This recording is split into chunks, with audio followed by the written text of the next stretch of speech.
as it is to me. Project Hand Up, been there for a couple of years now, and you've said it's Non-profit corporation. Non-profit, Yeah. or guy, whatever. Yeah. So maybe for Kenyans who want to understand what that is all about, so is it a business, for example? Well, it's a charity. I mean, we receive donations, and we use that money to make really engaging behavior change communication content for kids and families, basically based on health. The idea for us is to make the most difficult topics surrounding health as fun and engaging and rewatchable as possible.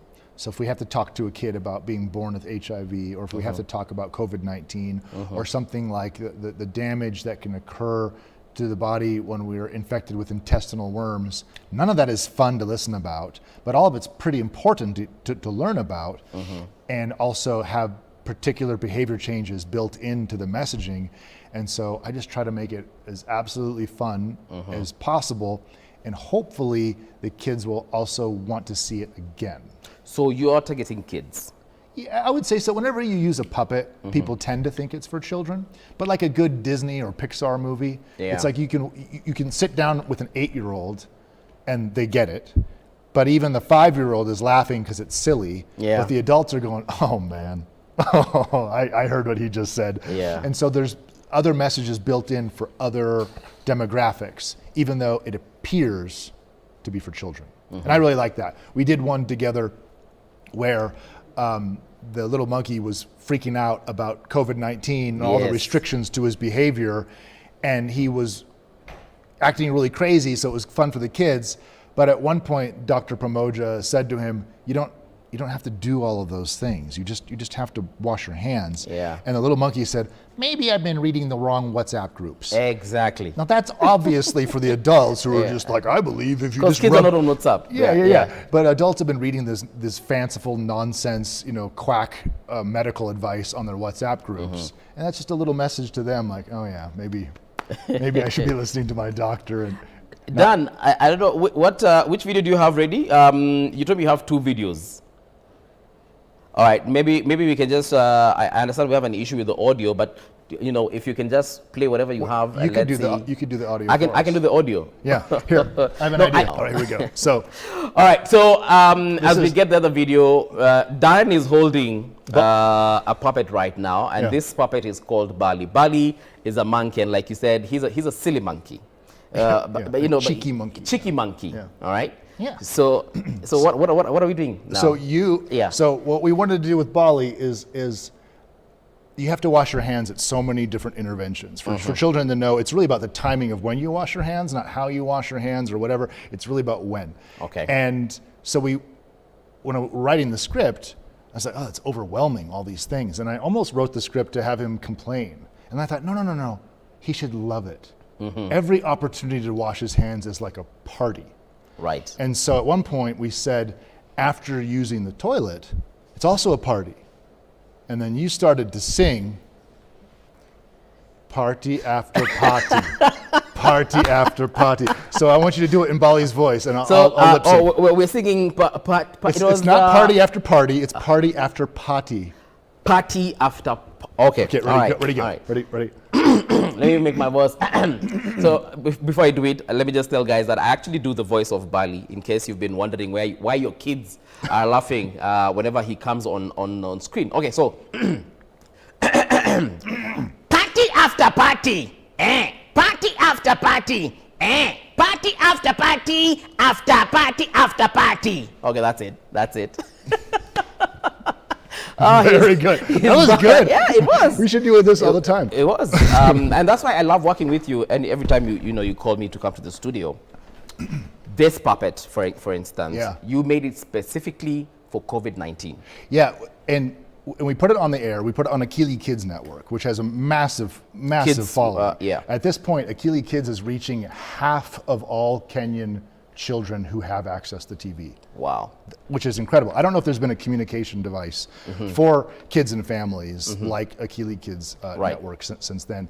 And I think 1/3 of all adults with children watch the network. And so that's a great way to put this. And so we have millions and millions and millions of viewers every day watching Dr. Pamoja and Bali the monkey. And so COVID-19 was the thing that launched us into video because we had no choice. We couldn't do our live presentations anymore. Yeah. So when we started doing that, it really took off. And now, like right now, I'm working with the Ministry of Health and with AMREF Health Africa to do intestinal worms. And we tested like an hour-long program, which it's disgusting. The stuff we have to teach is so gross, and there's like all kinds of body fluids and we stuff. recorded it. Yeah. Yeah. And so we had to do. We went up to Mount what's the mountain way western Kenya that almost on Uganda border? Mount Elgon? Yeah, Mount Elgon. We're getting up into the foothills of Mount Elgon. And generally speaking, I don't go on the field because I'm a distraction. The big, hairy, tall, 6-foot white guy. When kids see Mzungu. Yeah, it's like it gets weird. And so I generally don't go very much because of that. But I did want to see the team working live in schools with the intestinal worms program with AMREF. And so I went up there with them, and generally kids start going, Mzungu, Mzungu, Mzungu. We were so far remote that the kids were chanting, Gari, Gari, Gari. Like It was not that's even about the news. It wasn't about the white guy anymore. Yeah, I was It waving was about like, the car. No, my name's not Gari, I'm Mzungu. And so that's how remote we were. But they recognized Bali. Did they? Because they do have TVs out there. Everyone's got, I mean, it's on, it's free to air. So Akili Kids plays everywhere. Right. And that was incredible. Like, wow, our characters are reaching remote places that cars don't go to. Imagine that. Imagine Yeah, that. it's so cool. And for you, how is it? You know, you're the only Mzungu with, you know, a million other people there. Do you ever miss home? Do you ever miss the States? I don't miss home at all. Really? Yeah, I feel at home here. I follow you, and I see you posting, especially whenever you're doing TBTs about your late dad, for instance. I mean, that's normal to miss your dad. Yeah. Your mom as well, brothers, you know. Yeah, I've got a wonderful family, and we all get along. But I really love it here. All right. I really do. Or you don't miss States. You miss your people, just not States. Right. The only thing I miss about America is the time the sun goes down. It changes throughout the year. Sometimes it's you know, the golden hour starts at like 8 p.m. and keeps going, and you can hang out with your friends, you can do things, you can wrap up your chores for the day, and you can settle down.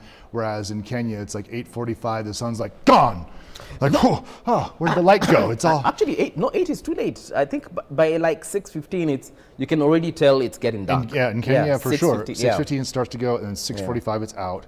But in USA, sometimes it's 10 p.m. It depends on where you're at. When I was in Boston back in 2011, at 9 p.m., the sun was up here, and I thought my clock, so my watch great. was I thought my watch was broken. And I'm thinking, goodness. Yeah. Okay. Yeah, so I miss that. Yeah. And I think the only thing I miss is the lack of security. I'm not really comfortable with having to check in with someone whenever I enter a gate or a door or a building or whatever, having to sign things and tell people who I am and have. Well, you mean back in Texas? There's none of that. Yeah. Oh, here we have it because of Al-Shabaab and... I guess, whatever. Yeah. But the point is I missed that freedom. Yeah, or just walking into a building. Like when you were coming in here, you had to sign downstairs, probably leave your ID, and you're like, guys, even to go home. Mimi ndio mzungu peke yangu hapa. I am not going to do anything. If you decide you need milk and you go to Carrefour at the junction, you're going to go through security 3 times Yes. To pick up maziwa. Maybe it's your And beard. I don't like that. I don't think they do that to all the white people. Just shave your beard. Maybe it's my looks. Anyway, so those are the 2 things I miss. But otherwise, no, I love it here. I really enjoy being. I love the work, and I love the challenge of working in multiple languages. I mean, we've done stuff in Oh yeah, you've done stuff in Kamba, Kisii, Meru, Kamba, Mbu, Kikuyu, Jaluo, Luo, Luya. And now Somali. We're doing a project right now for Somali television. Yeah, and that has actually helped you meet a lot of celebrities here in Kenya. You know, Nico Vyambo. Yeah. Is he a celebrity? Is he a celebrity? Yeah, he's a big celeb. You've worked with, I mean, you said Fred Omondi. Which are the big names apart from Terrence? Well, see, now I have the podcast. Charles Adede and I have been doing the Me, I Am Mental podcast. It's the mental health podcast. And we got to interview Gilad, the guy who sings the love yes. songs. You know, Gilad is a former ambassador of Israel to Kenya. Yeah, he's got connections. He's not like me. Yeah. I came in knowing only you. Yeah. And he's got connections. Yeah. So I get to meet celebrities through there. The woman who passed the Mental Health Act here in Kenya, her name escapes me at the moment. But in that way, yeah. And then Mamito, I work with Mamito. Eunice almost, Mamito. Probably twice a week. We go on stage together because I do stand-up comedy, of course, as well.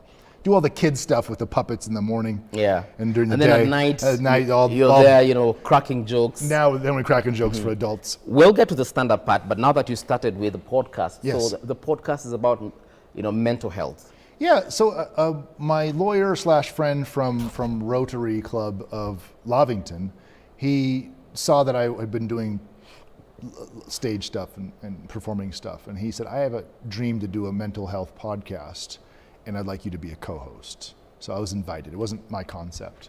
But we're really fascinated. We're lay people. We don't know anything, but we're very curious, and I think being inquisitive is a pretty good start for any subject. Exactly. We genuinely are interested in the subject. So we talk to psychologists, we talk to psychiatrists, we talk to changemakers, lawmakers, creatives, anyone involved in that space, and just get to know. It's sort of low key for Kenyans, I suppose, because we are in Kenya, we are in Nairobi, and it's maybe low key for men because we are dudes, but it's for everybody. But the idea is to provide another space within mental health to just openly talk about it and not sort of destigmatize mental health. Yeah, we think of it in because terms we have a huge problem, especially when it comes to stigma, mental health in Kenya. Yeah, for sure, because we think of it, me and Charles, we think of it in terms of it's like going to the gym. It's just a muscle that you need to work out or you get a little lazy, and I think your brain and your mental health is like that. It's not about being someone drinking shampoo on the street corner in the CBD, or being absolutely crazy. It's about just being someone who is conscientious of how you're feeling and checking in with your own mind, and that's a normal thing that men probably should do, and we want to explore more about it and make it seem less weird and reduce the stigma around it. Yeah, because a lot of, especially when you go to rural Kenya, a lot of our parents, grandparents, and other relatives, especially those who, have been in the rural area for most of their life, they will always think mental illness is a curse. Right. Or how can I put this? Like in Merogwa, you know what Kurogwa is? Someone has cast a spell on you. Sure. Yeah. Many of the same things that you would accuse someone of witchcraft or being a witch are the normal manifestations of early onset dementia or Alzheimer's. Some of the behaviors that Alzheimer's patients have will mimic what traditionally we would say is witchcraft by the way you act, the way you do things. But also, it's not just mental illness. Mental health doesn't mean mental illness necessarily. One does not follow the other. We could just be having a period of our life where we're really struggling and it's manifesting itself in many, many different ways. It doesn't necessarily mean you have a personality disorder or you're diagnosable of something. And what was fascinating about it is as soon as we started the podcast, I was mentioning it to some other professionals, and the guys were like, hey, can we get the phone number of that last therapist? And I was like, why? And the guy said, my buddy just texted me, said he's feeling suicidal, and he just came from a funeral of another buddy of ours who had just committed suicide, and it was all based on gambling addiction. And that's the thing we don't talk about much, is how gambling and these betting websites and stuff cause a downward spiral that goes beyond the addiction and becomes a mental health issue that could lead to suicide. So guys need to talk about this. Yeah, so, and even just addiction of other kinds, alcohol addiction, drug addiction, whatever addiction, like you said, gambling addiction, many kinds of addiction. People don't look at them as symptoms. Mental illnesses. Actually, people will say, look, Darren, you need to stop drinking. Yeah. You need to stop gambling. Yeah. You need to stop And that's ABCD. just a symptom of another behavior. And they do not know that is actually a disease that needs to be treated. Yeah. So I'm very happy to know that you're doing that podcast. Anyway, it's called Me, I Am Mental. Me, I Am Mental. Yeah, meiammental.me. Very self-centered title, I think. Lots of. Are you guys on any social media? We're on everything. All right. But if you go to meiammental.me, takes you to those places. All right. Yeah. Let's talk about stand-up. Did you do stand-up in the States, or Yeah. you started it here? Yeah, as soon as I began performing solo, I realized I needed to flex that muscle of doing stand-up comedy. I wouldn't say I'm great, but I'm dedicated. Oh no, you're good. I've watched your performances, or a few of them, Yeah. Facebook, YouTube. We laugh. Yeah. I don't put anything on video, so you're making But that up. no, Yeah. from other people, not your Other social people are media. recording me? Yeah, That's not good. Look, in terms of, I mean, your comedy style is not what we're used with. Like from Eric Omondi, for instance. Oh yes, it's not the Fred Churchill style. Omondi, Right. Mamito, Right. and all those guys you mentioned earlier. Yours is very different. So there's a new scene that sort of blossomed during COVID-19 because they found some outdoor venues. The guys, Doug Mutai, who runs Stand Up Collective, he's got a series of comedy shows. It's all mostly English, and it's just the kind of stand-up you would see like on Netflix or whatever. And then Eric Lusuvali has Punchline Comedy Nairobi, and they also have venues all over Nairobi. And so that's a straight stand-up style, very American type style. It's mostly English. We all tend to use like 5% Swahili in our jokes a little bit. But you don't do Swahili Of course at all, I do. do you? Of Really? course I do, sure. Unaweza ongea Kiswahili? Kidogo. Kidogo. Yeah. Okay. Nina Soma, Leo even. I study every day. That was so American, Nina Soma. Yeah. I do it in a terrible accent. I think people hate my accent, honestly. But Considering you've been in this country for a very long time, I expect your Swahili to be better. no, it's so funny. Did you know when I first came here, Yeah. I drove myself exclusively. I drove my own car. I was pulled over 11 times. By cops. I was Because arrested. You were driving on. I was okay. arrested twice. Uh-huh. I was taken to Central once. Central Police Station. Yeah, and I had cops pull guns on me one time in 6 months of driving myself in Nairobi. Pulled a gun on you. Yeah. I thought that only happens in the States. Do you know why? Do you Why? know why all this happened? Why? This is all true, by the way. Uh-huh. I was driving a Pro Box. Okay. I thought that was Why?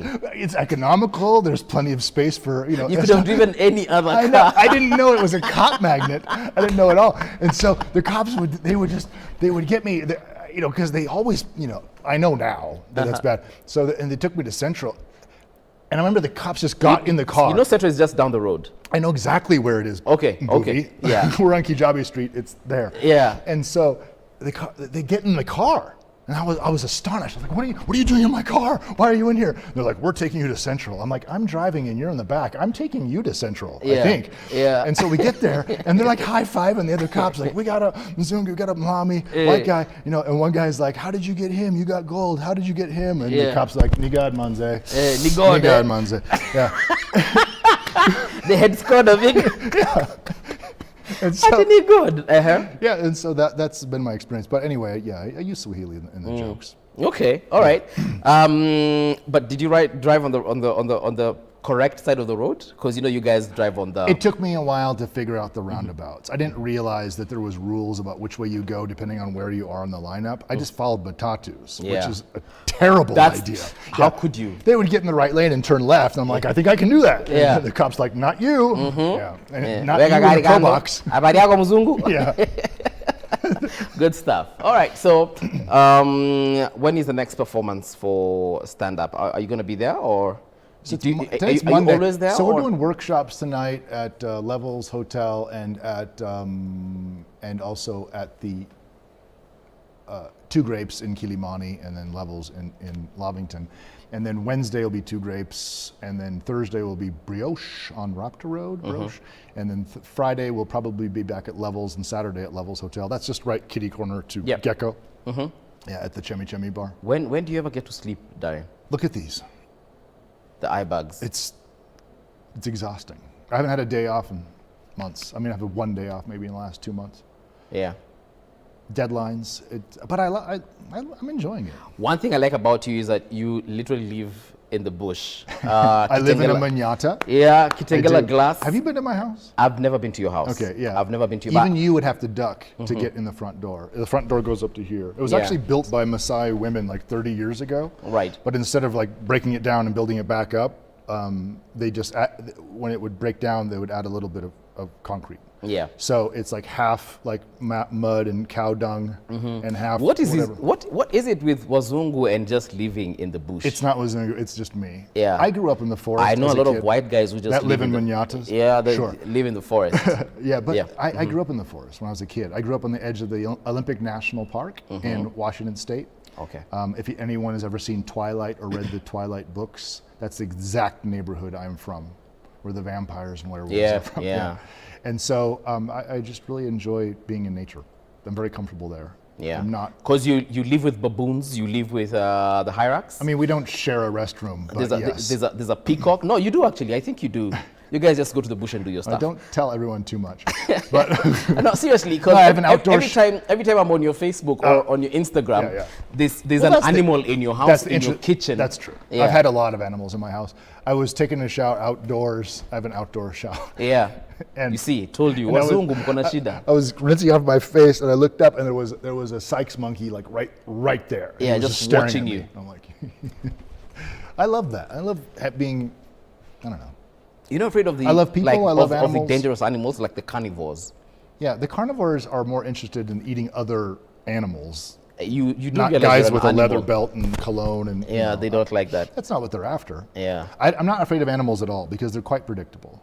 They have very distinct patterns of what they want to do, what they're trying to accomplish, and it's almost never eating this guy. Because I a lot of times I'll watch your Instagram and you have taken a picture of a lion footprint, and I'm like, what is wrong with this guy? What's wrong with You the can rent lion? an apartment in Mlolongo for 10,000 shillings. Yeah. Why do you have to go Okay. all the way to What is more likely to happen? A lion eating you? Yes. jacking you for your telephone, or someone in Kawangware jacking you for your telephone? There's so many incentives for humans to do you wrong. There's only one incentive for an animal, and that's if it's starving. Hungry, yeah. Really starving, and its parent has already trained it to kill a human. Okay. Generally speaking, most lions are not Trained brought to kill up humans. to take down a human. Right. And they're scared by like loud noises. You go like this to a guy with a knife. Yeah. He'll just look at you. He'll be like, Kuja, yeah, kuja simu. leteo simu yako. Yeah, there's just, so I'm much more hesitant around people than I am around animals because I think they're pretty predictable. All right, good stuff. We've come to the end of the show. It was awesome hosting you. On TV, I've done it on radio before, but at least on TV, I think it's a whole different experience. Yeah. How can we reach you? How can the audience reach you? In case social someone media, wants to... Darren Around the World. Yeah, Darren Around the World on Instagram is probably the best way. And then the website for what we do, the behavior change communication for families, projecthandup.org. That's sort of how to find us. I think that's being updated soon. And then meiammental.me for the podcast. And then you can find me at Stand Up Collective and Punchline Comedy Nairobi for the stand-up stuff. But we're really passionate about helping any organization who wants to find a really special way to reach kids and families through the connection with the Keeley Kids Network and what you and I do together. Right. I'd love for people to reach out if they've got a message, especially a difficult message or a message that is uncomfortable or culturally challenging to confront. I think right now you've done almost, not everything obviously, but a lot. You've done HIV and AIDS. Oh yeah. You've done, like you said, intestinal worms. We've done COVID-19. The next project venereal diseases, anything? No, not for children, but our next thing we're tackling is actually child sexual abuse. And that's going to be a real challenge because making that lighthearted in any way is going to take a special touch. And so we're doing a lot of consultation with professionals to find out how can we approach this subject where it isn't going to freak people out and scare them away, but will still provide the education that children and families need to understand to prevent child sexual abuse. All right, so that's huge, yeah. there's a lot of room for a lot to be done. He's talking about child sexual abuse, gender-based violence. If you have ideas on that or your organization is dealing with that, please reach out to Darren. Like he said, they are not-for-profit, non-profit. Yeah, I'm broke, for sure. Yeah. I'm not an NGO. He's broke-ish. You're part of broke. I have credit cards. That makes it look like I'm one not. thing you haven't told guys, or rather I need to tell guys, this is like a fun fact about Darren. Darren doesn't have a single Kenyan bank account. Why would you say that on air? All right, yeah, I just said it. See you not tomorrow, see you in a short while, because Shiko is coming through for interactive. So if you have anything that you think was trending or is trending currently in the last 48 hours or so, let us know. We'll definitely try and highlight that. Otherwise, don't go too far. We'll be right back. Thank you. Karibu sana. I still can't believe it.